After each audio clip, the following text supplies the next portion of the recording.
आपके घर में क्यों हुआ बेटियों का जन्म? क्या बेटियों के जन्म के पीछे आपके पूर्व जन्मों का कोई संबंध होता है? बेटियों के जन्म का रहस्य जानने के लिए बने रहे वीडियो के साथ। बेटियां लेने नहीं आती, बेटियां तो देने आती हैं कि हम तुम्हारा काल हर के ले जा रहे हैं, इसलिए तुम्हारे घर पर आ रहे हैं।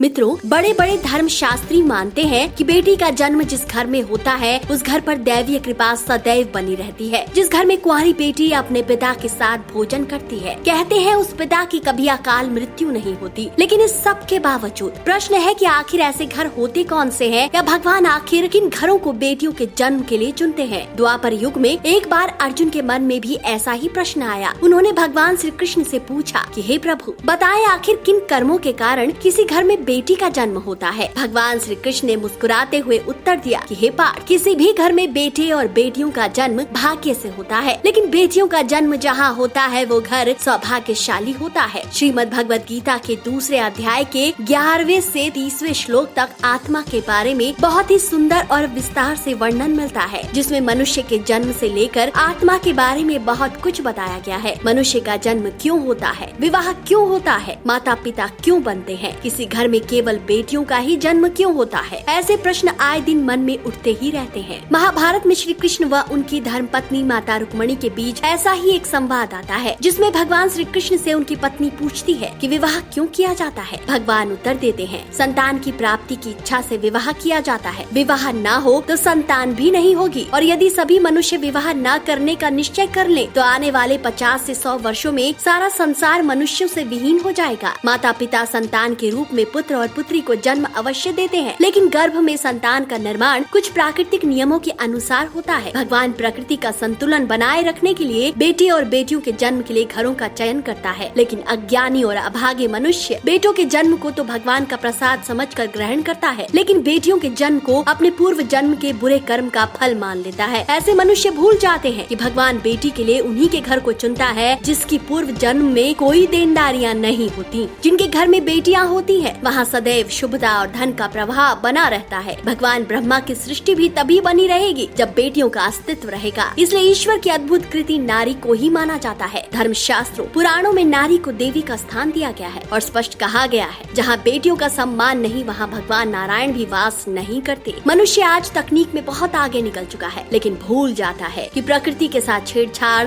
उसे पाप का भागी तो बनाती ही है, साथ ही उसका दंड उसे भुगतना ही पड़ता है। मनुष्य को नहीं भूलना चाहिए कि बेटियों का या बेटों का गर्भ में आना ईश्वर की इच्छा है। उसमें भेद करना या किसी एक के साथ भेदभाव करना महापाप है। गर्भ में आई आत्मा को कष्ट पहुंचाना पाप कर्मों का भागी बनाता है और इसकी सजा मिलकर रहती है। तो मित्रों, क्या आप हैं वो सौभाग्यशाली जहां हुआ बेटी का जन्म? तो कमेंट करके जरूर बताएं। वीडियो अगर पसंद आया है तो इसे ज्यादा से ज्यादा शेयर कीजिए।